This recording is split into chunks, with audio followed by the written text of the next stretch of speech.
ব্যবস্থায় ছিলেন, সেই শাসন ব্যবস্থায় বাংলাদেশকে কোথায় নিয়ে গেছিলেন সেটা আমি বললে হয়তো বা অন্যরকম হবে, জাতীয় নেতৃবৃন্দ যারা আছেন তারা বলবেন। কিন্তু আমরা এটাও দেখেছি যে বাংলাদেশের নির্মাণ হওয়ার পরে যেই শাসক দল যারা দাবি করেছিলেন, যারা রাষ্ট্রের দায়িত্বে ছিলেন, শেখ পরিবার এই চোরের গোষ্ঠী কিভাবে চোর এবং লুটপাট করেছিল মরহুম শেখ মুজিবের নেতৃত্বে। তার ছেলেরা ব্যাংক ডাকাতি করত, তার এই মরহুম শেখ মুজিবের নেতৃত্বে তৎকালীন প্রথম গুম হয়েছিল জহির রায়হান, এবং তৎকালীন প্রথম ক্রস ফায়ার দেওয়া হয়েছিল সিরাজ শিকদারকে। এখানে যারা জাতীয় নেতৃবৃন্দ আছেন তারাই ভালো জানেন। কিন্তু দুঃখ হলো, সত্য কথা, তার মেয়ে রাষ্ট্র ক্ষমতায় আসার পরে এই যে চোরের গোষ্ঠী এই চৌরি করে সারা বিশ্বে বাংলাদেশের ইজ্জত মেরে একদম শেষ করে দিয়েছে। আমরা একটি নাটক দেখেছিলাম, আপনারাও দেখেছেন, সেখানে কিন্তু একটা ডায়লগ ছিল যে কাম সারা। তা বাংলাদেশের কাম সারা এই চোরের গোষ্ঠী, এর 14 গোষ্ঠী চোর শেখ পরিবারের, তারাই এই দেশটাকে ধ্বংস করে দিয়েছে। কাজেই আজকে আপনি দেখেছেন যে লন্ডনে সেই ব্রিটিশ এমপি টিউলিপ নিয়ে কিভাবে আন্তর্জাতিক মিডিয়াতে বলছে, এবং বাংলাদেশের ইজ্জত কিন্তু শেষ। মজার ব্যাপার হলো, আমাদের প্রতিবেশী দেশ তারা যাদেরকে ভয় পেতেন, শেখ হাসিনার ঘাড়ে বন্দুক রেখে তাদেরকে তারা ফাঁসির মঞ্চে ঝুলিয়েছেন। কিন্তু প্রতিবেশী দেশ ভারতকে বলতে চাই, যাদের দেখে ভয় পান, যাদের জমের মতো ভয় পান, তারা কিন্তু ন্যায় বিচার পেয়ে কারাগার থেকে বেরিয়ে গেছে। গতকালকে আপনারা দেখেছেন সাবেক স্বরাষ্ট্র মন্ত্রী আমাদের বাবর ভাই কিন্তু বেরিয়ে গেছেন। এখন ভারত কাপো কাপো কাপো করছে, কারণ 5ই আগস্টের পরে ভারত আর বাংলাদেশে সুবিধা করতে পারছে না, কারণ তার প্রেমিক হারা হয়ে গিয়েছেন, কারণ তারা তো জনগণের সাথে বন্ধুত্ব করেননি। গতকালকে দেখলাম বাংলাদেশের বিজেপি, আমার বিজেপি ভাইরা সেই কুষ্টিয়ার সীমান্তে 5 কিলো জমি বেদখল ছিল, সেটাও দখল মুক্ত করেছে।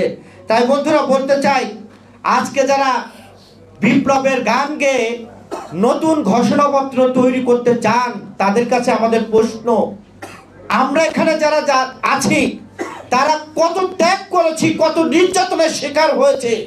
আমরা যারা জাতীয় রাজনীতির সাথে সম্পৃক্ত ঢাকায় থাকি, কিন্তু আমাদের পরিবার, অনেকের পরিবার কিন্তু গ্রামে থাকে।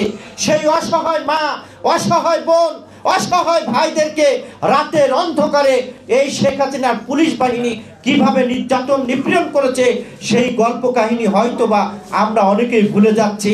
আমি যেখানে দাঁড়িয়ে কথা বলছি, এখানে চৌধুরী আলম ছিল, তার লাশের সন্ধানও এখন পর্যন্ত পাওয়া যায়নি। কাজেই এই যে 17 বছরের যে গল্প, এই গল্প যদি 1000 বছরও বলি তবুও শেষ হবে না, 1000 সিনেমা করলেও শেষ হবে না। মান্না ভাই, আজকে যারা আছেন আপনারা জাতীয় নেতৃবৃন্দ, তাদের কাছে আমাদের অনুরোধ থাকবে, এই 17 বছরের গল্প কাহিনী আপনারা ভুলে যেন না। আমরা এমনও সময় কাটিয়েছি, সারাদিন না খেয়ে রাতের অন্ধকারে কোনো আত্মীয়র বাসায় আশ্রয় নিতে, যে তখন রাত 11টা, আমাদের দেখে আত্মীয়রা মুখ কালা করে থাকতেন, বলতেন তুমি কি খেয়েছো? আমরা না খেয়েও বলতাম আমরা খেয়েছি।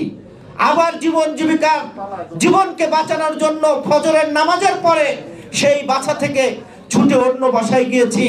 আমি ব্যক্তিগতভাবে এই ঢাকা শহরে 100-র উপরে গত 17 বছরে বাসা চেঞ্জ করেছি। রাস্তায় ঘুমিয়েছি, ছাদে ঘুমিয়েছি, ধান খেতে ঘুমিয়েছি।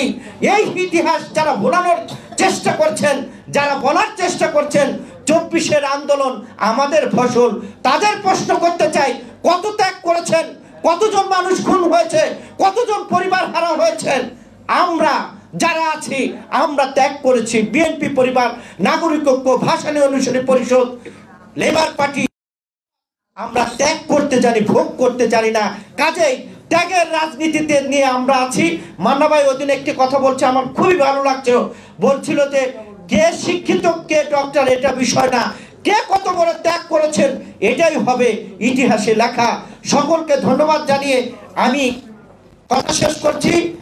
আমার পূর্ববর্তী এক বক্তা বলেছেন যে শহীদ রাষ্ট্রপতি জিয়াউর রহমানের নাম পাঠ্য বইতে অন্তর্ভুক্ত করতে হবে। তিনি হয়তো বা জানেন না। অন্তর্বর্তী সরকারকে আমি ব্যক্তিগতভাবে অভিনন্দন জানাই। তারা আমাদের নেতার নাম স্বাধীনতার ঘোষক হিসাবে তারা অন্তর্ভুক্ত